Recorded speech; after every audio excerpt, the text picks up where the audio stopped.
Bismillah. Alhamdulillah. Alhamdulillahilladzi khalaqal insana min tin. Summa ja'ala naslahu min sulalatin mimma immahin. Summa sawwahu wa nafakha fihi min ruhihi. Fatabarakallahu ahsanul khaliqin. Ahmaduhu subhanahu wa ta'ala hamda abdin mu'tarifin bisidqil yakin. Wa ashkuruhu syukra abdin syakarahu bilisanin arabiyyin mubin. Wa ashhadu an la ilaha illallah wahdahu la syarikalah al-malikul haqqul mubin. Wa ashhadu anna sayyidana wa nabiyyana Muhammadan abduhu wa rasuluhu as-sadiqul wa'dil amin. Allahumma passalli wa sallim wa barik ala hazan nabiyil karim war rasulis sanadil azim zil qalbir rahim sayyidina Muhammadin wa ala alihi wa ashabihi ajma'in. Amma ba'du, faya ayuhan nas ittaqullaha haqqa tuqatih wa la tamutunna illa wa antum muslimun. Qala Allah Ta'ala, ya ayyuhallazina amanu taqullaha haqqa tuqatih wa la tamutunna illa wa antum muslimun. Wa qala aidan wa tazawwadu fa inna khairaz zadi taqwa wattaquni ya ulil albab. Ma'asyiral muslimin rahimakumullah. Segenap kaum muslimin jamaah sidang Jumat Masjid Jami Darussalam yang dimuliakan Allah Subhanahu wa taala. Bersyukur kita kepada Allah Subhanahu wa taala di kesempatan siang hari ini kembali kita dipertemukan oleh Allah Subhanahu wa taala di tempat yang mulia, di rumahnya Allah Subhanahu wa taala dalam keadaan sehat wal afiyah. Dan perlu kita ketahui bahwa Jumat ini merupakan Jumat yang terakhir di bulan Rajab yang penuh dengan kemuliaan Allah Subhanahu wa taala. Insya Allah Jumat yang akan datang kita sudah berada di bulan Sya'ban. Otomatis sebentar lagi kita akan datang bulan suci Ramadan. Makanya Rasulullah sudah mencontohkan dengan membaca doa, Allahumma barik lana fi Rajab wa Sya'ban wa ballighna Ramadan. Walaupun memang hadis ini dhaif, namun dari segi arti dan makna begitu istimewa. Sehingga Imam Nawawi di dalam kitab-kitabnya dan bahkan para ulama-ulama memerintahkan kepada kita terus memperbanyak membaca doa seperti ini. Ya Allah, berikanlah keberkahan kepada kami di bulan Rajab dan di bulan Sya'ban.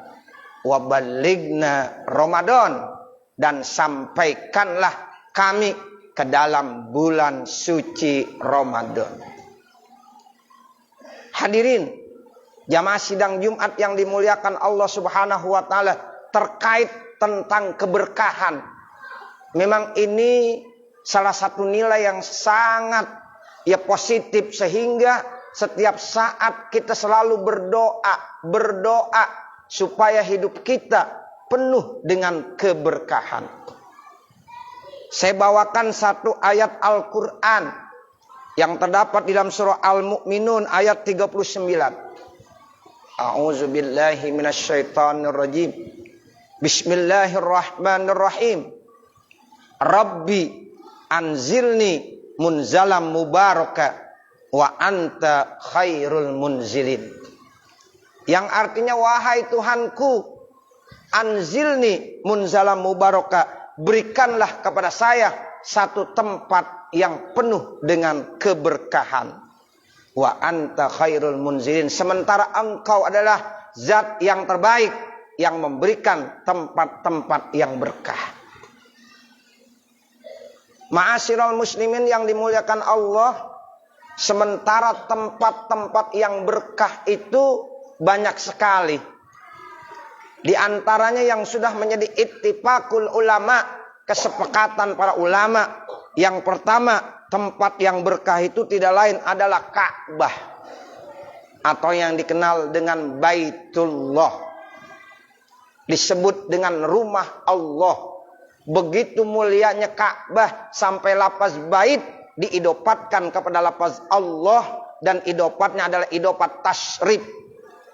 Mulianya itu rumah sampai dinisbahkan kepada rumahnya Allah. Sama seperti bulan Rajab, begitu mulianya bulan Rajab sampai dalam hadis dibilang Rajabun syahrullah. Jadi bulan Rajab disebut dengan bulannya Allah Subhanahu wa taala. Jadi Ka'bah itu adalah salah satu tempat yang penuh dengan keberkahan. Di dalam salah satu hadis Rasulullah SAW bersabda, yanzilu ala hazal baiti fi kulli yaumin mi'atun wa isruna rahmatan sittuna lit-taibin wa arba'una lil musallin wa isruna lin nazirin. Yang artinya di rumah Allah ini yang dimaksud adalah Baitullah, Ka'bah, setiap hari turun 120 rahmat. Nah, dari 120 rahmat ini dibagi menjadi 3. 60 rahmat itu diperuntukkan buat orang-orang yang tawaf. Buat orang-orang yang tawaf mengelilingi Ka'bah 7 kali. Dimulai dari Hajarul Aswad, kemudian nanti diakhiri dengan Hajarul Aswad lagi. Itu Allah berikan 60 rahmat kepada mereka orang-orang yang tawaf mengelilingi Ka'bah. Kemudian yang 40 rahmat diberikan untuk orang-orang yang sholat di depan Ka'bah.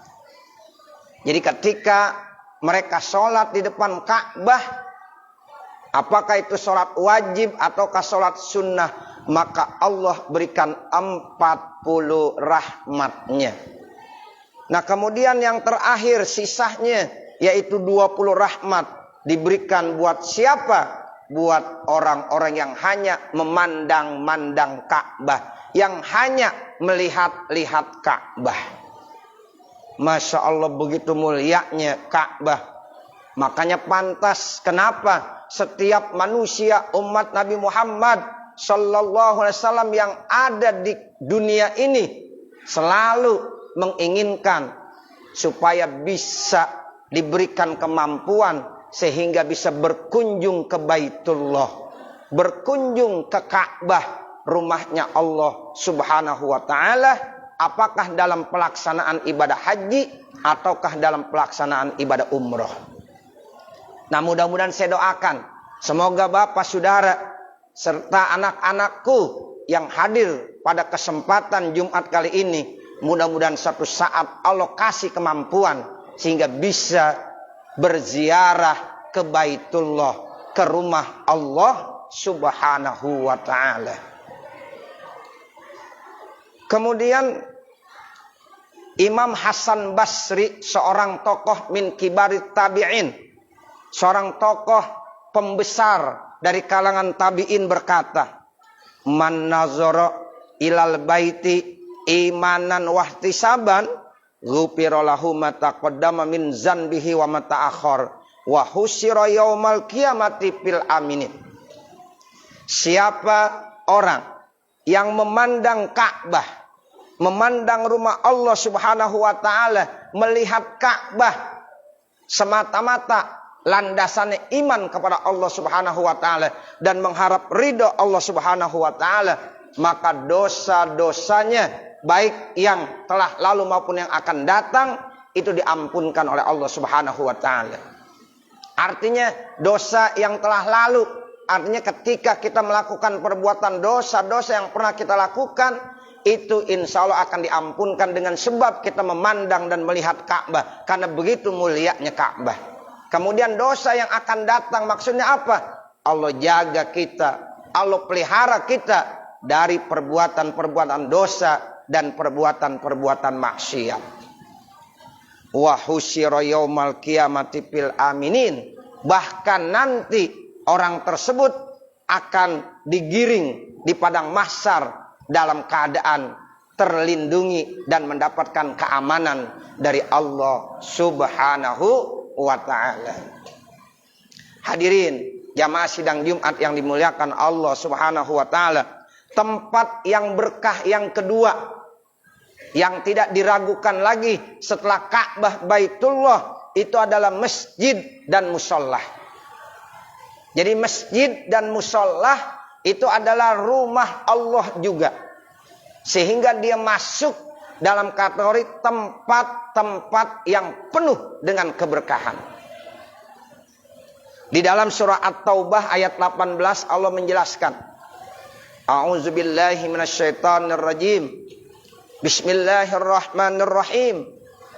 Innama ya'muru masajidallah man amana billahi wal yaumil akhir wa aqamas shalah wa ataz zakah wa lam yakhsha illallah fa asa ulaika ayyakunu minal muhtadin. Yang artinya sesungguhnya yang memakmurkan rumah-rumah Allah, yang mentakmirkan rumah Allah, yang meramaikan rumah-rumah Allah, masjid maupun mushola, siapa? Satu, man amana billah, orang-orang yang beriman kepada Allah. Jadi kalau kita merasa beriman kepada Allah, maka kita terpanggil tentunya untuk memakmurkan masjid, untuk memakmurkan mushola.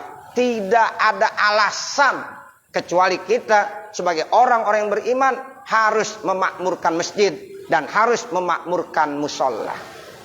Bagaimana caranya? Banyak kegiatan-kegiatan yang dilakukan di masjid maupun di mushola. Maka kita harus punya andil, harus ikut serta dan harus berperan serta. Minimal sholat berjamaah, jangan sampai kita tinggalkan. Dari 5 waktu yang ada, ya minimal satu saja harus kita datang ke masjid, harus kita datang ke mushola. Manakala itu memang lebih dekat dari rumah kita. Sebab ada satu hadis saya baca Bapak Saudara, la sholata li jaril masjid illa fil masjid. La di sini ada yang mengartikan tidak sah sholat seseorang bagi tetangga-tetangga masjid kecuali dia sholatnya di masjid. Nah ada lagi la-nya yang artinya tidak sempurna. Jadi tidak sempurna sholat seseorang apabila dia bertetangga dengan masjid kecuali di masjid. Sehingga dari hadis ini kita punya satu kewajiban. Jangan sampai kita enggak kenal dengan masjid. Jangan sampai dari hari ke hari tapi itu masjid selalu dilewatkan saja, tidak pernah mampir, enggak pernah diopenin tuh masjid. Subuh minimal kita ada di rumah. Kalau zuhur mungkin kita ada yang beraktivitas tempat kerjanya masing-masing. Asar begitu juga. Mungkin kalau maghrib sudah pulang, ada juga yang belum. Kalau isya mungkin ada yang masih capek. Tapi kalau subuh itu sudah istirahat. Waktu yang paling indah mestinya sholat subuh sebanyak sholat Jumat. Tapi kita belum bisa lihat masjid sholat subuhnya banyaknya seperti sholat Jumat. Kalau seandainya umat Islam sudah sholat subuh berjamaah sama seperti sholat Jumat, maka musuh-musuh Islam merasa takut semuanya. Orang-orang Yahudi akan tak berani macam-macam dengan umat Islam. Orang-orang Nasrani tidak macam-macam berani dengan umat Islam. Manakala umat Islam sholat subuh berjamaahnya udah sebanyak seperti sholat Jumat berjamaah. Nah ini artinya kita mau memakmurkan masjid. Ketika di masjid ada pengajian, majlis-majlis ilmu, maka kita punya kewajiban untuk hadir dalam rangka mentakmirkan masjid tersebut. Begitu juga di musola.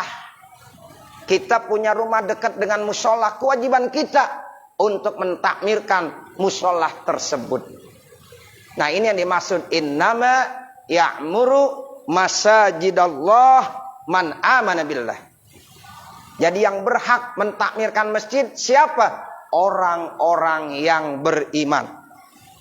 Kemudian wal yaumil akhir, juga orang-orang yang percaya dengan hari akhir, hari kiamat. Wa aqamas shalah, dan mereka selalu melaksanakan sholat.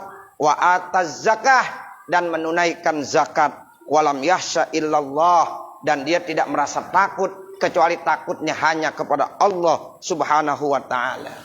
Fa'asa ulaika ayyakunu minal muhtadin, maka semoga mereka itu semuanya akan mendapatkan petunjuk dan hidayah dari Allah Subhanahu wa taala. Bahkan Rasulullah sallallahu alaihi wasallam bersabda, kata Rasulullah, "Idza ra'aitumur rajula mulazimal masjid fashhadu lahu bil iman."